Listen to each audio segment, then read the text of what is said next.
નમસ્તે વિદ્યાર્થી મિત્રો, CC 507 સેમ 5 ભાગ આપણો ત્રીજો છે તૈમુરલંગને આક્રમણની અસરો એ પ્રશ્ન વિશે આપણે ચર્ચા કરતા હતા, બરાબર.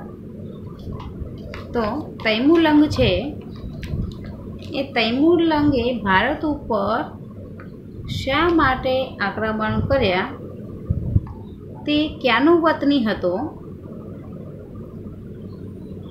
અને દિલ્હીની ગાદી તેને શા માટે જોઈતી હતી, એ પ્રશ્ન આપણે ચર્ચામાં લીધેલો હતો. એને આખું નામ છે અમીર તૈમૂર, બરાબર. પણ એને ભારત ઉપર જે ચડાઈ કરી છે એ ચડાઈના કારણે તેનું નામ તૈમુરલંગ પાડવામાં આવેલું છે. તૈમુરલંગ તરીકે તેને ભારતમાં જાણીતો છે, એટલે કે ભારતના ઇતિહાસમાં તેને તૈમુરલંગ તરીકે ઓળખવામાં આવે છે. બાકી તેનું નામ છે અમીર તૈમૂર, બરાબર.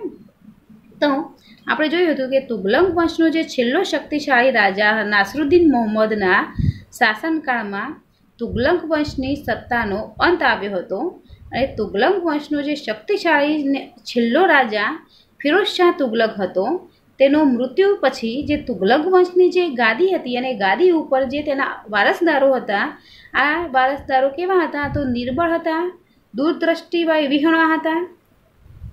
તેથી તુગલક વંશના અંતકાળ દિલ્હીના સરદારોમાં અવ્યવસ્થા અને અંધાધૂંધી અરાજકતા જેવી પ્રસરી હતી. તેનો લાભ કોણે લીધો હતો? તો તૈમૂરે લઈ અને દિલ્હી પર એને આક્રમણ કર્યું હતું ને તુગલક વંશના પતન માટે તૈમુરલંગ આક્રમણના જવાબદાર આપણે ગણી શકીએ, બરાબર. તો તૈમુરલંગ છે એ દ્રાક્ષ ઓક્સિયા છે.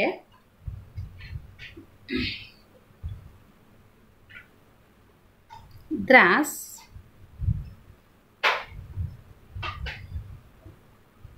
ઓક્સિયા છે એ દ્રાક્ષ ઓક્સિયાનો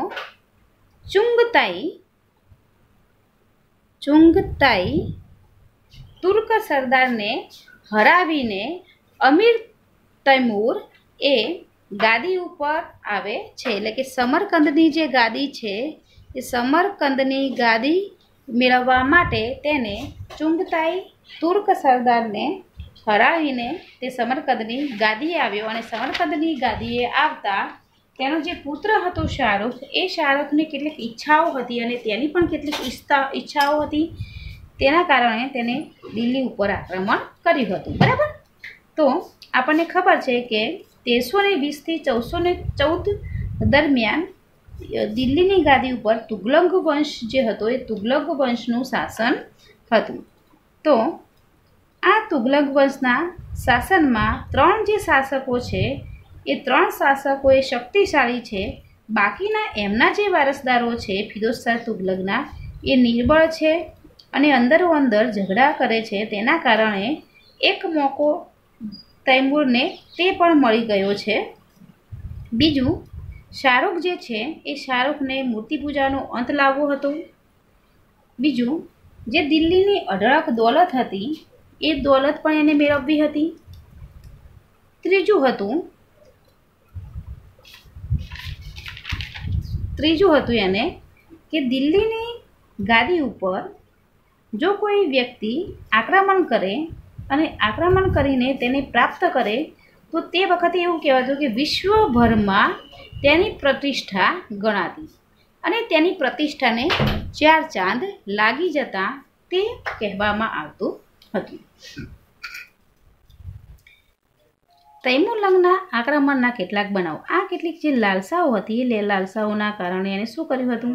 તો તૈમુરલંગે આક્રમણ કર્યું હતું. તો આક્રમણ કરવા તે સમરકંદથી દિલ્હી તરફ પ્રયાણ કરે છે. પ્રયાણ કરી અને શું કરે છે?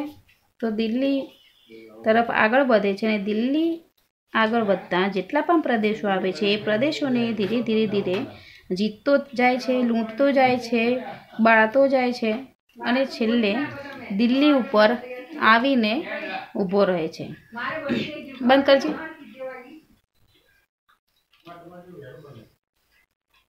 દિલ્હીના 6 માઇલ દૂર ફિરોજાબાદ પાસે પોતાની લશ્કરી છાવણી તે નાખે છે અને તે લશ્કરી છાવણી નાખી અને સામે દિલ્હીનો રાજા જે છે નાસરુદ્દીન, એ નાસરુદ્દીન સામે એ પણ વજીર અને એ વખતના એના જે અમીરો છે એ અમીરો અને તેનું લશ્કર પણ સામે લડવા માટે તૈયાર કરે છે અને ફિરોજાબાદના મેદાનમાં બંને લશ્કરો વચ્ચે યુદ્ધ થાય છે અને આ યુદ્ધમાં શરૂઆતમાં જે નાસરુદ્દીનના સૈનિકો છે એ નાસરુદ્દીનના સૈનિકો એ તૈમુરલંગના 600 સૈનિકોને મારી નાખે છે. તેથી તૈમુરલંગના જે સૈનિકો છે એ તૈમુરલંગના સૈનિકો એ મરણયાત પ્રયાસો કરી અને નાસરુદ્દીનના સૈનિકો ઉપર તૂટી પડે છે. નાસરુદ્દીનના જે સૈનિકો છે એ ભાગમભાગ કરે છે અને પાછળથી આ ભાગમભાગ જોઈને નાસરુદ્દીન પણ ત્યાંથી ભાગી જાય છે અને દિલ્હીની ગાદી એ તૈમૂર પાસે આવી જાય છે. તેથી તૈમૂર પણ દિલ્હી ઉપર અત્યાચારો ચાલુ રાખે છે. તેથી કેટલાક કાઝીઓ અને જે અમીરો છે એ તેને દયા કરવા કહે છે. તેની આ વાત તૈમૂર માન્ય પણ રાખે છે અને તૈમૂર માન્ય રાખ્યા પછી પાછળથી તેની કેટલીક શરતોનો ભંગ થાય છે. તેથી તૈમૂરના સૈનિકો દિલ્હીની પ્રજા ઉપર અમાનુષી અત્યાચારો અને તૂટી પડે છે. તેથી તે શું કરે છે તો લોકોને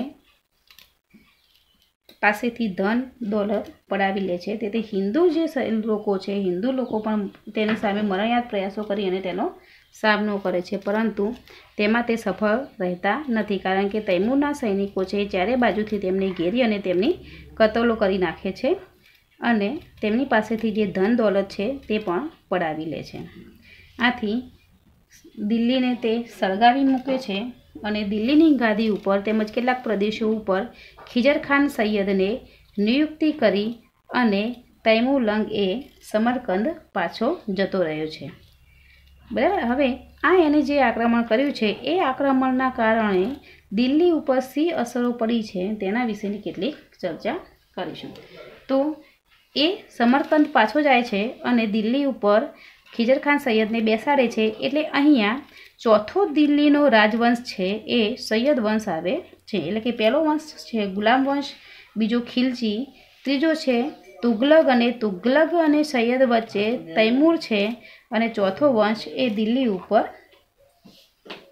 સૈયદ વંશ આવે છે. બરાબર. અને આ જે સૈયદ વંશ છે એને જે આ દિલ્હી છે ઉજ્જડ અને પાયમાલ એને સરખું કરતાં, જેવું હતું તેવું કરતાં, તેને ઊભું કરતાં ઘણા વર્ષો વીતી જાય છે. બરાબર. હવે ત્યાં આપણે કેટલાક પ્રશ્નો લખવાનું બાકી હતું, તેના વિશે કેટલુંક લખીએ. તો આપણે તૈમુરલંગના હિંદ પરના આક્રમણોની અસરો સુધી આવેલા હતા. તો એમાં લખો, તૈમુરલંગના આક્રમણથી ભારતની આર્થિક સમૃદ્ધિનો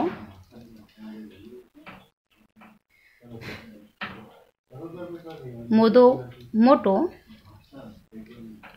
ફટકો પડ્યો. દાખલા તરીકે રાજધાની દિલ્હી ઉજ્જડ અને પાયમાલ થઈ ગઈ અને પુનઃજીવિત બનતા ઘણા વર્ષો વીતી ગયા અને પુષ્કળ પ્રમાણમાં સ્ત્રીઓ, પુરુષો અને સૈનિકો અને નાગરિકો મૃત્યુ પામતા તેના આઘાતમાંથી બહાર આવતા ઘણા વર્ષો વીતી ગયા. દિલ્હી સલ્તનતના શાંત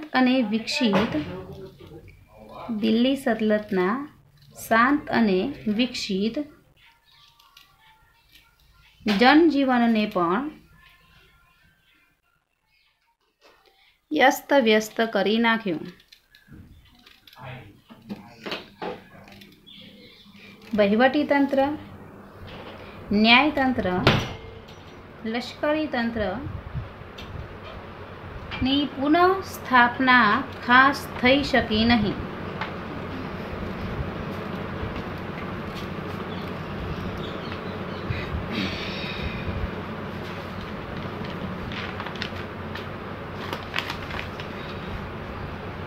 તૈમુરલંગના દિલ્હી પરના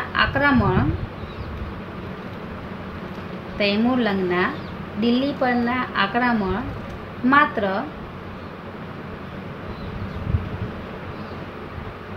તુગલક વંશનો જ અંત નહોતો, પરંતુ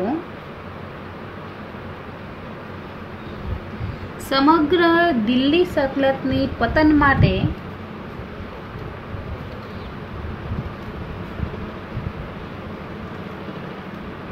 નિર્માણ બન્યું હતું.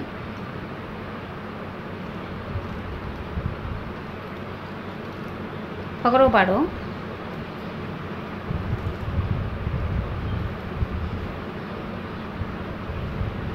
તૈમુરલંગના લશ્કરી સૈનિકોએ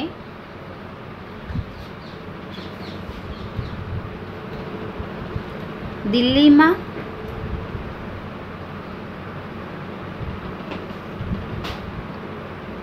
અને બીજા ઘણા સ્થળોએ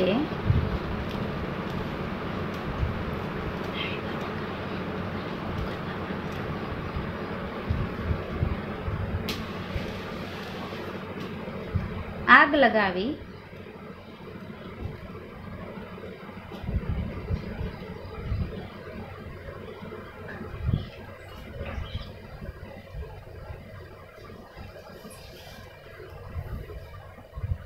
અને પુષ્કળ માણસોની કતલ કરી તેથી તેના ઘોર પ્રત્યાઘાતો પડ્યા. દુષ્કાળ અને રોગચાળો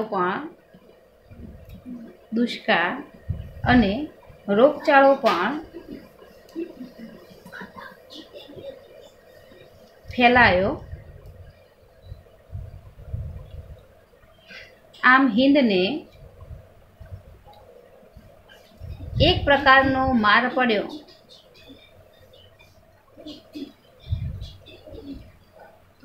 મોટાભાગની પ્રજા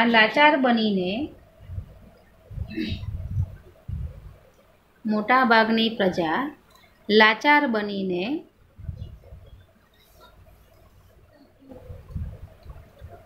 આ બધું જોયા કરતી હતી.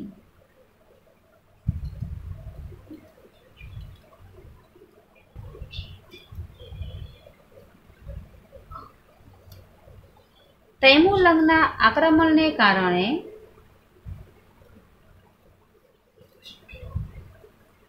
દિલ્હી સલ્તનતની ગાદી પરથી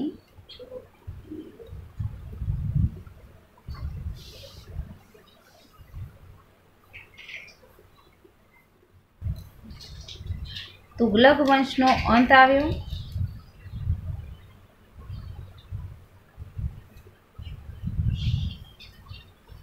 અને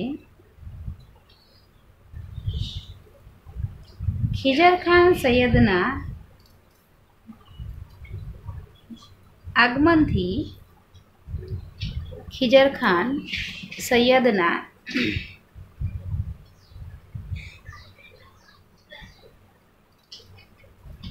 આગમનથી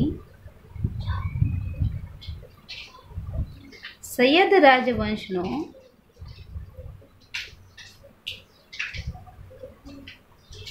આરંભ થયો.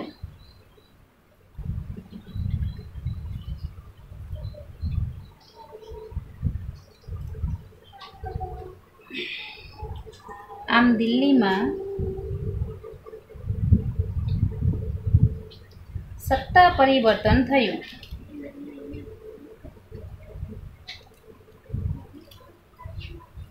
જે એક નોંધપાત્ર ઐતિહાસિક બનાવ કહી શકાય. ફકરો પાડો.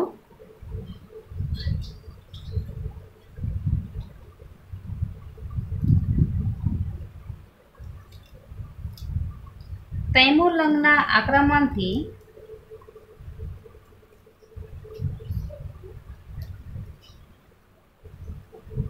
લોકોને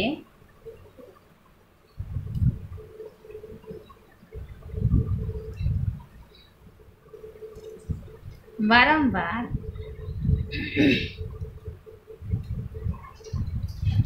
મુશ્કેલીઓ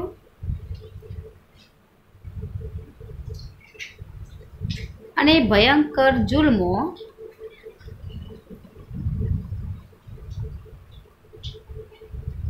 તથા ત્રાસ વેઠવા પડ્યા.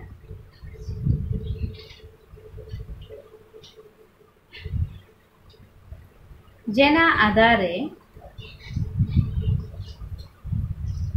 દિલ્હીની પ્રજા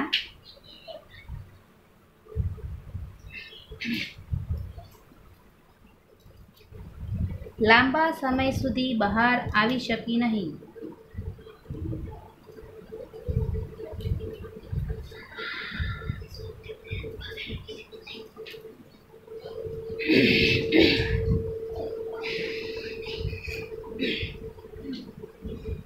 દિલ્હીની રોનક, શાન અને સમૃદ્ધિ નો નાશ થયો.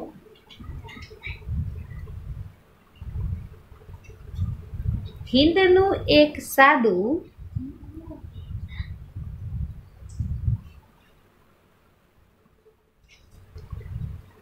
રળિયામણું શહેર ઉજ્જડ અને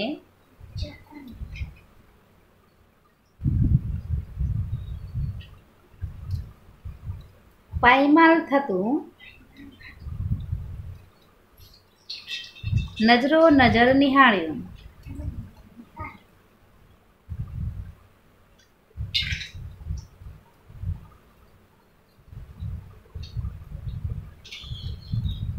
પકડો પાડો.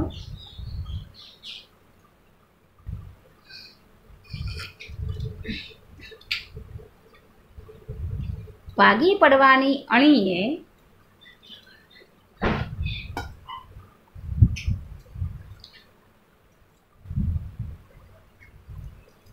પહોંચેલા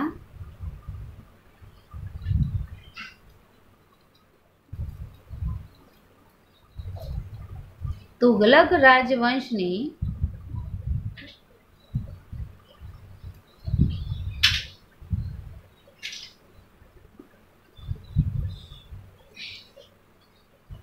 તૈમુરના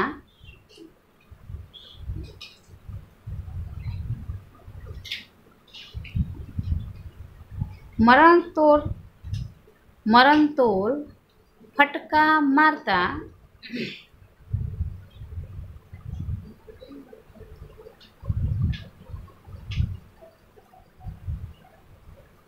તેનો અકાળે અંત આવ્યો.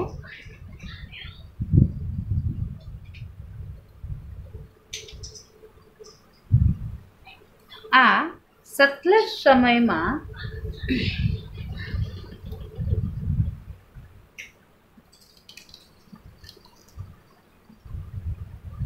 ગુલામ વંશ 82 વર્ષ,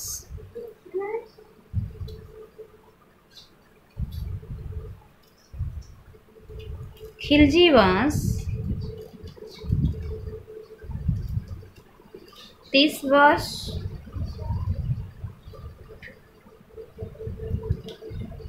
અને તુગલક વંશ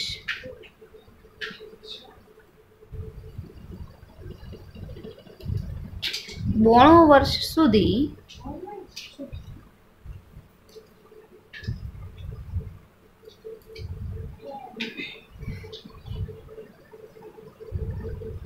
શાસન કર્યું.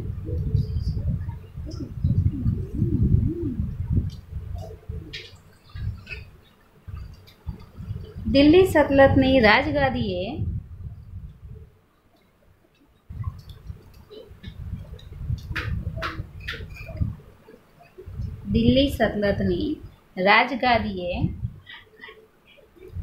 સૈયદ રાજવંશની સત્તા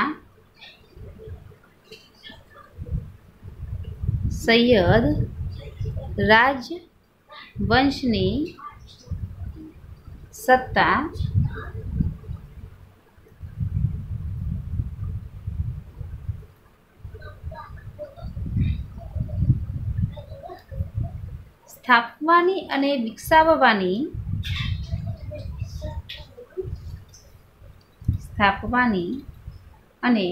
વિકસાવવાની સારી તક મળી.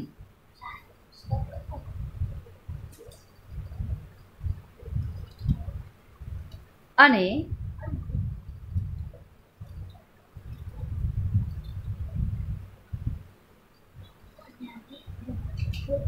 સૈયદ રાજવંશનો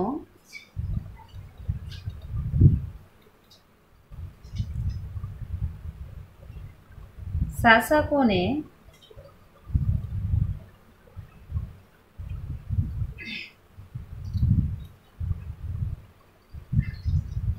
દિલ્હી ગાદી પર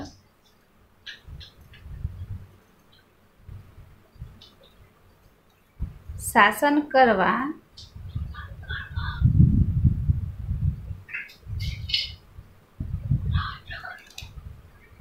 માટેનું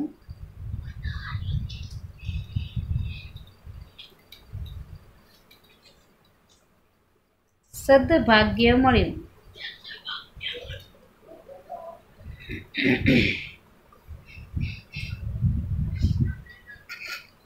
તૈમુરલંગના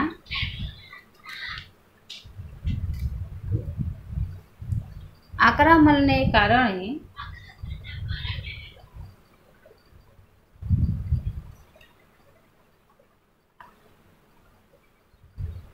તેના અગાઉ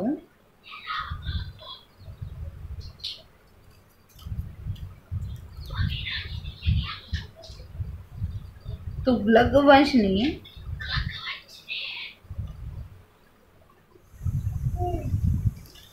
નિર્બળ વારસદારો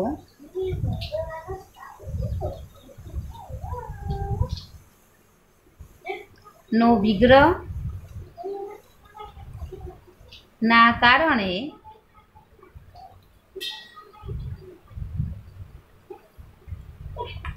હિન્દ અનેક પ્રદેશો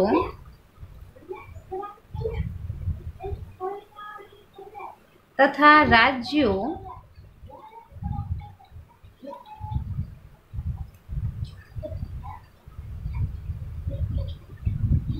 સ્વતંત્ર થઈ ગયા.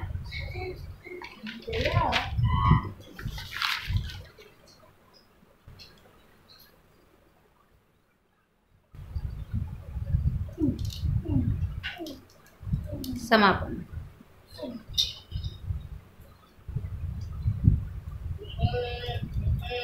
તુગલક વંશનો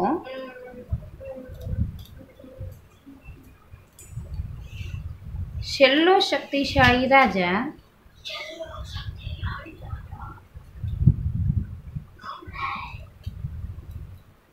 નાસરુદ્દીન મહમ્મદના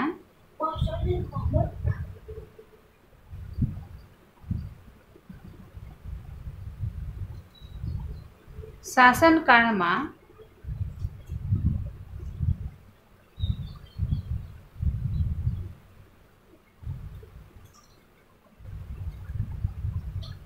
તુગલક વંશની સત્તાનો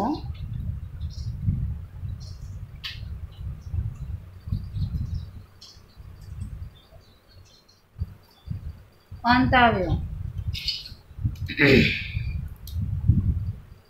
તુગલક વંશનો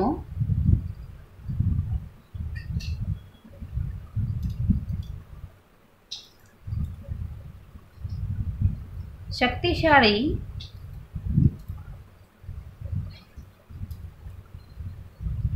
છેલ્લો રાજા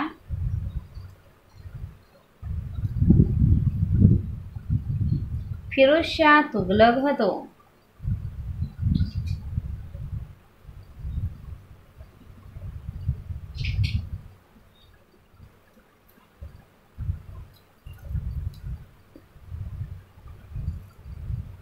તેના મૃત્યુ પછી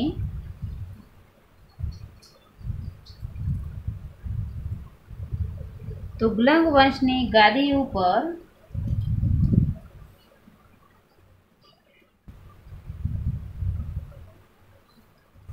અવારનવાર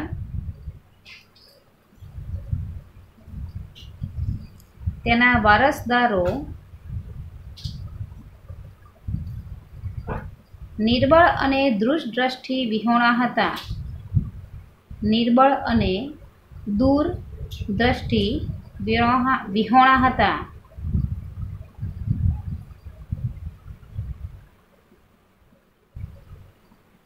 તેમજ તે સમયના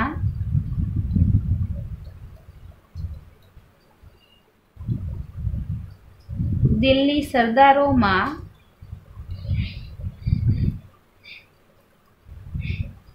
અવ્યવસ્થા, અંધાધૂંધી અને અરાજકતા પ્રસરી હતી.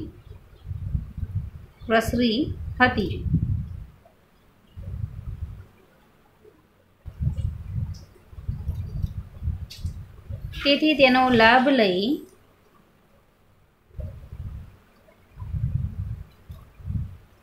તૈમૂરે ભારત ઉપર આક્રમણ કર્યું હતું.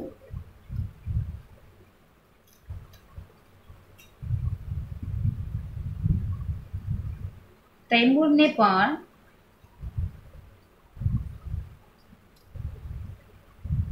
હિંદની અઢળક દોલતની લાલસા હતી.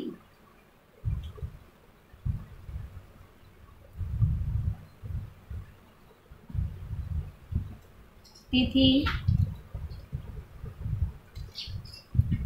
દિલ્હીના સુલતાન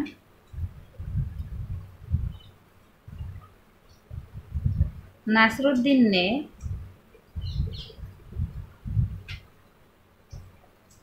તેણે હરાવ્યો.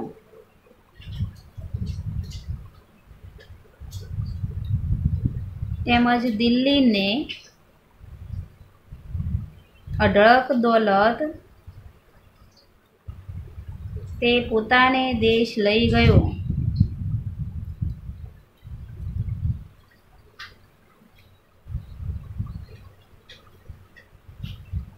અને દિલ્હીની ગાદી ઉપર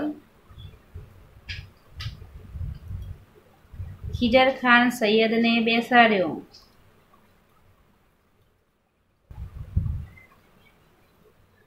અને તુગલક વંશનો અંત આવ્યો.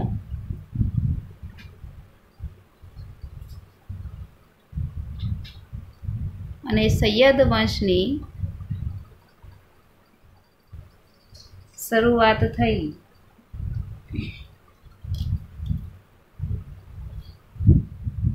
આ સૈયદ વંશને દિલ્હી જેવું હતું તેવું કરવામાં ઘણા વર્ષો વીતી ગયા. ઓકે, આપણો પ્રશ્ન અહીંયા પૂરો થાય છે. બરાબર, એટલે તમારે આ પ્રશ્ન ખૂબ જ આઈએમપી છે. પરીક્ષામાં ઘણી વખતે આ પ્રશ્ન પૂછાતો રહે છે. પહેલો પ્રશ્ન જોયો તો યુનિટમાં કે સાધન સામગ્રી, એ પણ પ્રશ્ન પરીક્ષામાં ઘણી વખત પૂછાય છે. કુતુબુદ્દીન ઐબકવાળો પ્રશ્ન પણ ઘણી વખત પૂછાય છે. પછી અલાઉદ્દીન ખિલજીવાળો પ્રશ્ન જે છે એ પણ પરીક્ષામાં પૂછાય છે. અને આ તૈમૂર લંગવાળો જે પ્રશ્ન છે એ તૈમૂર કે અમિત તૈમૂર કે અમિત તિમરૂ ગમે તે કહો, એ તૈમૂરનું જ નામ છે, જેને લોકો જુદા જુદા નામથી ઓળખે છે. એ પણ પ્રશ્ન આપણો પરીક્ષામાં પૂછાયો છે. બરાબર, તો આ જે પ્રશ્નો છે એ પ્રશ્નો તૈયાર કરવા પરીક્ષા માટે. બરાબર, હવે નેક્સ્ટ જે પ્રશ્ન છે નેક્સ્ટ પ્રશ્ન સાથે આપણે ફરી મળીશું. Thank you.